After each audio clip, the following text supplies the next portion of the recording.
Hey, what's up, guys? Let me just see if I can get this sorted.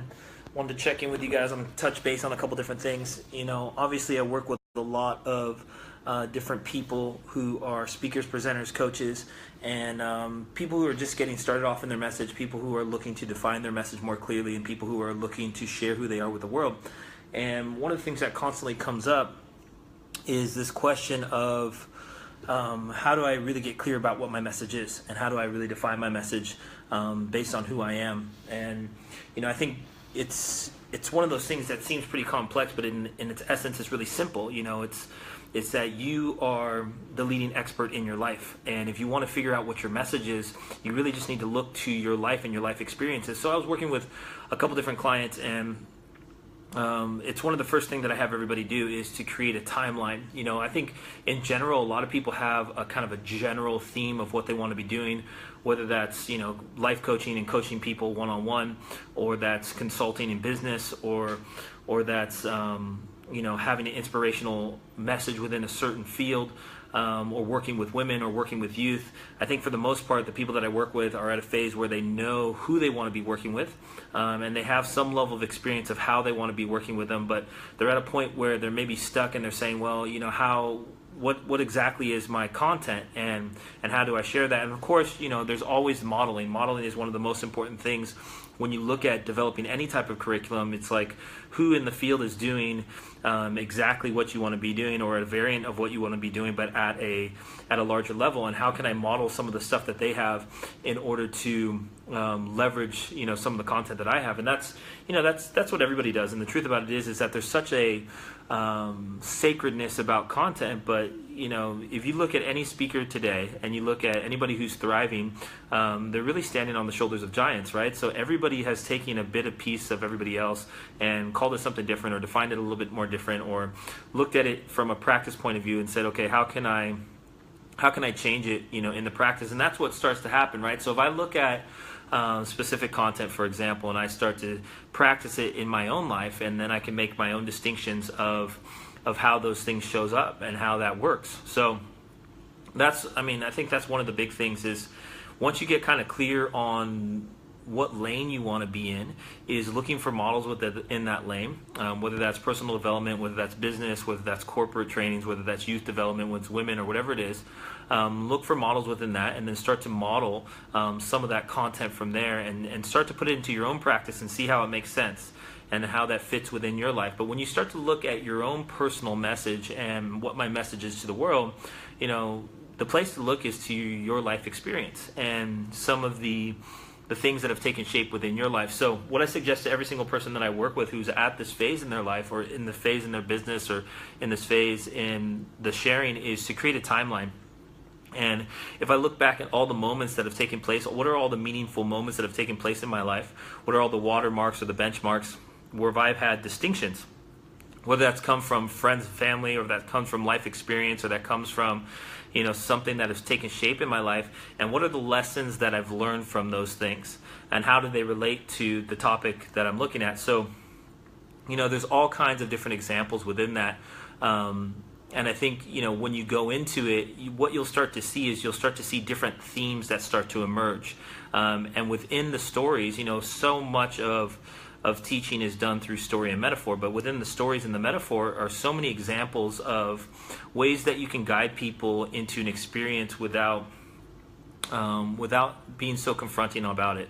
I think the power of story is you invite people into a fictional type of scenario where they're no longer thinking about the problems or the challenges that they have in their lives, but they're thinking about this fictional character and how might they problem solve some of the difficulties that they're going through. And in essence, they're seeing their own life play out. So as you go through your timeline, what you're looking for is you're looking for the different themes that have taken place and the different distinctions within each practice of those themes. So I was asked a question a while ago that said, hey, what's the advantage of a coach? And I think a lot of us, a lot of this coaching or mentorship, it's kind of where a lot of people start as they start to develop a business or as they start to develop products, as they start in coaching and mentorship, because it's a great place for that content to live. I think one of the things that's so powerful about coaching people one-on-one or coaching people in group is that it puts you into a space of resourcefulness. And it's also true about speaking, is that when you're on stage and when the pressure's on and someone's asking a question and you have to respond, there's a space of resourcefulness. And always there's obviously the element of planning and experience of what my life has been and the experience that I've had within that topic and how can I speak to those things. But there's questions that you can't expect and you can't anticipate, and there's an intuitive kind of sense that you have to pull from in order to share that information. And in that, sometimes the content then unfolds as well. So I think within that coaching space and that mentorship space, it's such a powerful space to also develop content and curriculum.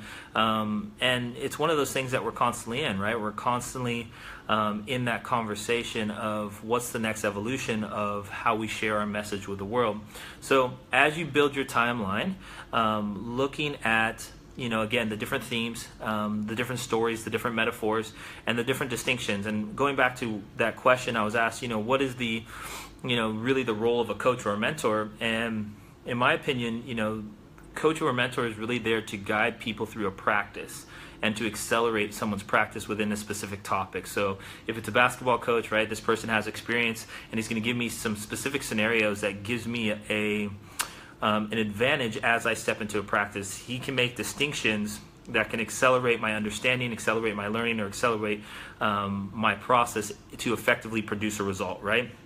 And the same is true for business, right? So if I have a business coach, this is someone who's in business, they have an experience, they can accelerate my practice based on the practice that they've been in their life. If I have a life coach, this is someone who's been around a lot of curriculum, they've read a lot of content, whatever it is, they have their own personal practice, and through making their own distinctions and sharing those distinctions with me, they can accelerate my process and save me from going through some of the hardships that I might be going through. So, within that, as you look at your timeline and as you start to break down those stories, start to look for those specific practices that have taken place. What were the things that you did that are valuable for others to understand? So, for example, like I'll use a simple one, right? So if I look into my life and I say, okay, so when I first wanted to become a speaker, I had a model who was my father, and it was someone that, I grew up around. He was an inspiration to me, and it was someone that I wanted to be like when I was younger. And I also had a model of education, which was Super Camp, and there was a path there for me. So one of the things that I did was, I got into alignment with, I just graduated from school, and I'd study basically accelerated learning. I created a degree in accelerated learning, which was, speech communication and education, and that kind of was my focus.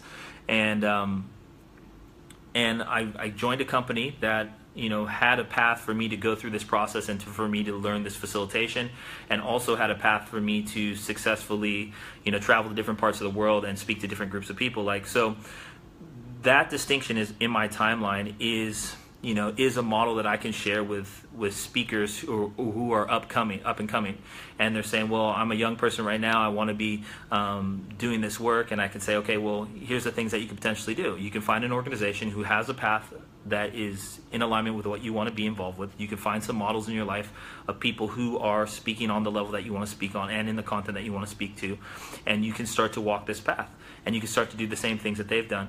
And that's one example, right? So that's one example of if I look at my own personal timeline. If I look at my personal timeline of, trusting my intuition and traveling to different parts of the world, obviously, I lived in Bali for 5 years. I've lived all over Southeast Asia. I travel a lot in my life. I'm, gone maybe 6-7 months out of every single year, traveling to different parts of the States and different parts of Southeast Asia. And, I think one of the things that comes up for me is this relentless pursuit of who I am, and also this need to share who I am with different parts of the world, and this openness to have family dynamics and to have career dynamics look different, and to even have my my personal dynamics with my intimate family look different. There's a lot that I've given up, and there's lots that I've sacrificed in order to share that message on a global scale. And not that it has to be that way, but there are distinctions within that process. And I think one of the things that has been a teaching model for me is that there's been that standard of this is what I'm going to do and this is what I'm willing to do. And, in a conversation with someone who's considering that, I can reference those things from my timeline. So without getting too far into my personal story, the idea is that when you're looking to define your content and curriculum, again, you start with your own personal life, right? You say, hey, what are the things that I've done in my life that have been significant for me? And how can I break those down into stories and metaphors and teachings? And then how do I match that with some of the things that people are doing in the field, so that I can start to leverage where there might be gaps or there might be voids? And how do I then, from that space, then compile a curriculum? And when we talk about compiling a curriculum, there's all kinds of different things that we're looking at. It could be keynote presentations, it can be workshops, it can be weekend talks, it could be week-long talks, it could be online courses, it could be coaching programs, it could be consulting programs, it could be group coaching programs, it could be masterminds. But the point is that as you start to walk through your content and curriculum, is that you create a ladder of value of how people are going to transition and going to move through that content. So, without getting too far into it, I'll do some other posts on ladders and values, but I just want to keep it kind of simple for today of how you really define your message and really get clear about how you share that. I know there's a lot of us who are in that space of intuitively knowing that we're meant to be doing something. I think it's just that time on the planet where a lot of people are waking up to that, and we don't necessarily know where to start. But my firm belief is that everybody has a gift, right? And everybody has something to offer to humanity in some way, and whether that is through speaking or whether that's through coaching or mentorship, typically the people that are attracted to me in my life are people in that space, are people who, are looking to be mentors, or looking to be coaches, or looking to accelerate their products and services. And those are the people that just show up because that's the people that I support. So if that's you, hopefully this is helpful for you. If you have comments below, add the comments. Follow me on my page, because on my page is where I post a lot more stuff associated to presenters, coaches, and speakers. You can follow me on YouTube. Got a bunch of stuff on there. And, always in that space of hey Leah, what's going on? Always in that space of trying to support as many people as I can on that space. So again, if you have questions, if you have comments, if you have topics that you want me to speak to, put a comment in below, post a question, send me a private message. There's all kinds of different ways that we can get involved, and that we can support you guys in getting clear on that content and getting clear on what your message is. Hey, what's going on? Good to see you. And yeah, just sending you guys lots of love. This is something that I'm going to be doing more often, is just connecting in. So again, follow me on the page, follow me on Facebook, and we'll talk to you soon. Lots of love. See ya.